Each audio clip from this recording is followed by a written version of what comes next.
मारू नाम लिलियन है। ए मैं सत्तूरो डेकोरेशन कर्યું है। सत्तूरे बेज माटे मैं सत्तू बनाव्यो है। ए सत्तूरो बेज बनाव्यो है।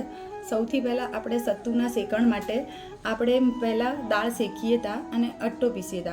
એ સીતા ગીતા હઈ જે દાળ શેકીએ અને ઘંટી में अट्टो पीसींदे घंटी बनाई है।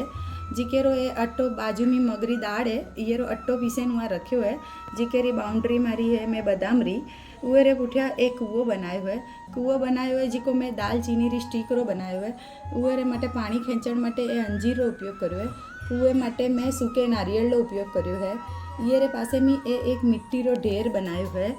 अने जेवी रीते कहीए कि श्रावण महीने में आपणे जे झूलारो महत्व है उरे माटे में ए दाल चीनी रे स्टीकरो ए हिंचको बनायो है। जेके में हिंचके में ए लेडीज झूले सकींदा। ए ये रे पासे में मैं ए घास बनायो है। जे घास माटे में एलायची रो उपयोग कर्यो है। अने उरे पुठिया में ए बनायो है तळाव। तळाव माटे में उपयोग कर्यो है टोपरे रे छीन रो ए लीमड़ी माता हई। अने जे उरे चंदा मामा माटे में उपयोग कर्यो है पतासेरो जे अरग डेंदा। ए लेडीज है जिको पूजा करे थी इवेरी पूजारी सामग्री है। जिके मी है एरो सत्तू है पछी एरो लींबू है काकड़ी है मेहंदी रो कोन है अबील गुलाल है मोतीरी माड़ा है। ए पूजारी सामग्री रो उवेरी वस्तु है। एवी रीते अने जेना डेकोरेशन नी बाउंड्री डेंड माटे मैं आकड़ेरा पत्तारो उपयोग कर्यो है। अने ए है आपणे तीज मातारी थाળી અને સત્તુરો डेकोरेशन। जय महेश।